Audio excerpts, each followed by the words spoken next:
আমি যেটা মনে করি পিয়ার পদ্ধতির কথা যারা বলছেন তারাই কিন্তু এখন পর্যন্ত 300 আসনে আবার একই সঙ্গে তাদের প্রার্থিতাও ঘোষণা করেছেন। এখন কোনটা যে সত্যি এটা আমি বলতে পারবো না, ওটা তারাই ভালো বলতে পারবেন যে দুটো সাংঘর্ষিক ব্যাপার একত্র হয় কি করে।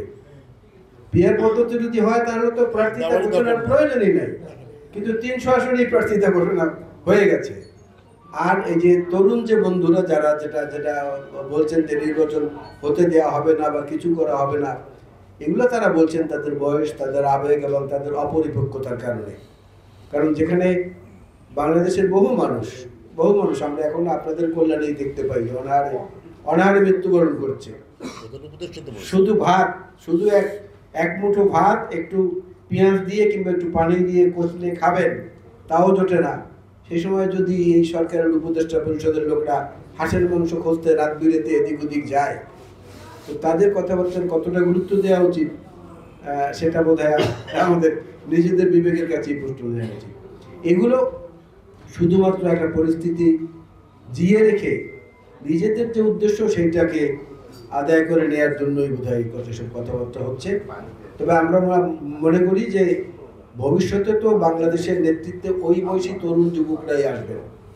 সুতরাং তাদের আগে থেকেই যারা অভিজ্ঞ, যারা বয়স্ক, যারা সৎ দেশপ্রেমিক, তাদের কাছ থেকেই শিখে তারপরে আচার আচরণ এবং কথাবার্তায় সংযত হওয়া ভালো। সেটা গণতন্ত্র বিকাশের পথে সহায়ক হবে। আমরা আশা করছি ফেব্রুয়ারিতে হবে নির্বাচন, এবং আমরা চাই যে নির্বাচনটা ফেব্রুয়ারিতে হোক। কারণ দেখবেন এই কি বলে একটা অ্যাকাউন্টেবল গভর্নমেন্ট, জনগণের কাছে যাদের জবাবদিহিতা আছে তারা না থাকার, সেই অ্যাকাউন্টেবল গভর্নমেন্টটা না থাকার কারণে দেশি বিনিয়োগ পর্যন্ত হচ্ছে না। আমি কতগুলো বড় বড় গ্রুপ অফ কোম্পানিদের লিগ্যাল অ্যাডভাইজার হিসেবে কাজ করছি ঢাকায়। সেখানে আমি দেখেছি তারা আমাদের যে স্থানীয় যারা বড় বড় শিল্প গোষ্ঠী, তারা পর্যন্ত নতুন কোনো বিনিয়োগে যাচ্ছেন না। আর বিদেশিরা তো আসেন না। ইনভেস্টমেন্ট ফোরামের যেটা বৈঠক করা হলো আমরা দেখেছি, সেখানটায় দেখে ওইভাবে কিন্তু সাড়া পাওয়া যায়নি, কেউই বিনিয়োগ করতে চাচ্ছেন না।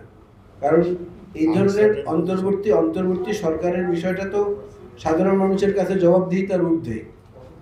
আর অ্যাকাউন্টেবল গভর্নমেন্ট হলো নির্বাচিত জনপ্রতিনিধি, একজন সংসদ সদস্য, তার কাছে সাধারণ ভোটারের এই অধিকারটা থাকে যে দিন রাত যে কোনো সময় আমি গিয়ে তার দরজার সামনে দাঁড়িয়ে টোকা দিতে পারবো, কথা বলতে পারবো, জিজ্ঞেস করতে পারবো আমার এই কাজটা কেন হলো না, বা এই ওয়াদাটা আপনি করেছিলেন কেন হলো না।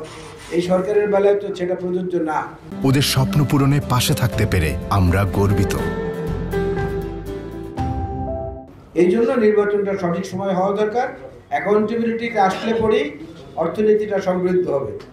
এখন শুধু ফরেন রেমিটেন্স ছাড়া অর্থনীতির কিন্তু আর কিছু নেই। আর আপনারা দেখেছেন ব্যাংক খাতগুলো যেভাবে প্রায় ধ্বংস হয়ে গেছে, এই ব্যাংক খাতকে আবার নতুন করে পুনর্বাসিত করার জন্য দায়বদ্ধ সরকারের প্রয়োজনীয়তা রয়েছে বলে আমি মনে করি। সেদিক থেকে মনে করি নির্বাচনটা ফেব্রুয়ারিতে হবে। তারেক রহমান সাহেবের একটি মামলার, যেটি অত্যন্ত স্পর্শকাতর একটি মামলা, সেটার অ্যাপিলেট ডিভিশনে শুনানি চলছে। গতকালকে শুনানি ছিল, একদিন বা দুদিন আগেও শুনানি ছিল। এই মামলাটির রায় ঘোষণার পরে যদি উনি খালাস পেয়ে যান, তাহলে উনি মামলার সমস্ত মামলা থেকে মুক্ত হয়ে যাবেন। তারপর উনি আসবেন, এমনটাই আমাদেরকে উনি ধারণা দিয়েছে। বিএনপি কিন্তু একটা মাল্টি ক্লাস অর্গানাইজেশন, নানাবিধ শ্রেণী পেশার নানা চরিত্রের মানুষের সমাহার।